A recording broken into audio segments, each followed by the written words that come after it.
Welcome to my YouTube channel. आज के इस वीडियो में मैं आपको बताऊंगा कि आप अपने मेथड से एरे कैसे रिटर्न करा सकते हो। तो लास्ट वीडियो में मैंने आपको एक्सप्लेन किया था कि एरे क्या होते हैं, एरे कितने प्रकार के होते हैं और आप कैसे इम्प्लीमेंट करते हो एरे को अपने जावा प्रोग्रामिंग लैंग्वेज में। तो चलिए आज देखते हैं कि अगर आपको किसी मेथड से एरे रिटर्न करना हो किसी दूसरे मेथड पे तो वो आप कैसे करोगे। तो हमें पता है जावा में आपका एक मेन मेथड होता है जहाँ से आपका प्रोग्राम एग्जीक्यूट हमेशा स्टार्ट होता है, तो आप एक मेन मेथड लिखते हैं।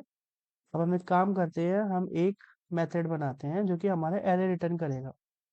सो हम मेथड लेंगे पब्लिक, देन हम एक इंटीजर टाइप का एरे रिटर्न कराते हैं। तो देखो कभी भी आपको अगर मेथड से एरे रिटर्न कराना है तो उसका सिंटेक्स कैसे होगा उस पर ध्यान देना।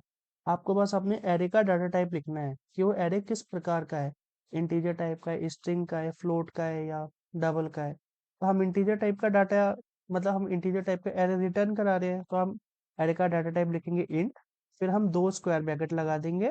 ओके, देन आपके मेथड का नाम हो जाएगा। सो लेट्स से हेलो, हम मेथड का नाम देते हैं हेलो। अब इसके बाद आपको पता है पैरेंथेसिस लगाते हो आप मेथड के लिए, यानी यहाँ पे आपने ब्रैकेट कर दिया। अब देखो ये आपको एरर दे रहा है। एरर क्यों दे रहा है? ये यहाँ पे आपको बोल रहा है कि this method must return a result of type int array. ये बेसिकली कंपाइल टाइम एरर है जो कि ये बोल रहा है कि भाई मेथड जो है वो एक एरे टाइप रिटर्न कर रहा है, तो आप मेथड के अंदर से एक एरे रिटर्न करवाओ। तो जैसे हम एरे को रिटर्न करेंगे इस मेथड से, एरर आपकी खुद चली जाएगी। तो चलिए एक इंटीजर टाइप का एरे बनाते हैं और हम यहाँ पे कुछ वैल्यूज दे देते हैं इसमें 1 2 3 एंड 4। ठीक, अब आप बस सिंपली रिटर्न कीवर्ड का यूज करके इस एरे को रिटर्न करा दो। तो देखो आप यहाँ पे आपका एरर हट गया क्योंकि आपने मेथड के अंदर से एक इंटीजर टाइप का एरे रिटर्न करा दिया, तो आपका कंपाइल टाइम एरर जो था वो हट गया। अब आपको पता है कि अगर आपको इस मेथड को एक्सेस करना है और ये आपका एक इंस्टेंस मेथड है या फिर ये कह लो कि क्या कहते हैं नॉन स्टैटिक मेथड है, तो इसको एक्सेस करने के लिए आपको अपनी क्लास का ऑब्जेक्ट बनाना पड़ेगा। तो ऑब्जेक्ट आप बनाते हो मेन मेथड के अंदर। तो हम यहाँ पे एक ऑब्जेक्ट बना लेते हैं यूजिंग न्यू कीवर्ड। ये हमने बना लिया एक ऑब्जेक्ट। अब हम इस ऑब्जेक्ट के रेफरेंस वेरिएबल से, जो कि मैंने यहाँ पे ओबीजे लिखा है, लिया है, इसके हेल्प से हम इस मेथड को एक्सेस करेंगे। ठीक है, तो देखो हमने यहाँ पे क्या किया, हमने क्लास का ऑब्जेक्ट बनाया और ऑब्जेक्ट के हेल्प से हमने मेथड को इन्वोक किया ऑब्जेक्ट डॉट हेलो। तो क्या होगा, ये वाला मेथड आपका एग्जीक्यूट होगा। फिर यहाँ पे क्या होगा, एक एरे इनिशियलाइज होगा जिसके अंदर 1 2 3 4 वैल्यू जाएंगी एंड एट लास्ट ये मेथड जो है आपका एरे को रिटर्न कर देगा। अब ये वैल्यू, अब ये मेथड जो है आपका एरे रिटर्न कर रहा है, राइट।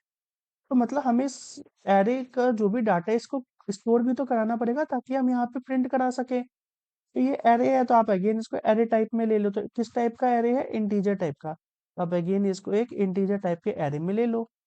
ठीक है, और फिर हम क्या करेंगे, यहाँ पे फॉर लूप के हेल्प से या फॉर ईच लूप के हेल्प से हम इस एरे के डेटा को प्रिंट करा लेते हैं। तो चलो फॉर ईच लूप लगाते हैं। तो कैसे लगाओगे, फॉर कीवर्ड लिखोगे, अपने एरे का डाटा टाइप लिखोगे जो कि इंट है, फिर कोई भी एक वेरिएबल ले लेंगे हम, लेट्स से सी ले लो, एफ ले लो, आपकी मर्जी। फिर एक कॉलन साइन लगाओगे, उसके बाद आप अपने एरे का नाम सप्लाई कर दोगे यहाँ पे कॉलन के बाद, जो कि हमने लिया है ARR, राइट। फिर आप एक कर्ली ब्रेसेस लगाओगे एंड इसके अंदर सिस आउट स्टेटमेंट के हेल्प से, प्रिंट स्टेटमेंट के हेल्प से बेसिकली आप इस एरे के एलिमेंट को प्रिंट करा लोगे। तो चलो प्रोग्राम अपना रिटर्न एग्जीक्यूट करके देखते हैं एंड क्या आता है। तो देखो यहाँ पे आपका जो है वैल्यू 1 2 3 4 आ गया, राइट। तो कुछ इस तरह से आप अपने मेथड से एरे रिटर्न कराते हो एंड उसका यूज कर सकते हो। तो यहाँ पे इसने इंटीजर टाइप का हेलो मेथड ने क्या किया, इंटीजर टाइप का एरे रिटर्न कराया।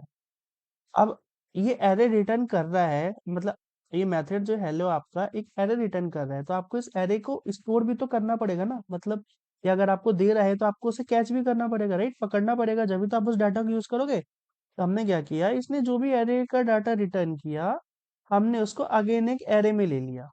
ठीक, और फिर यूजिंग फॉर ईच लूप हमने उस एरे को प्रिंट करा लिया।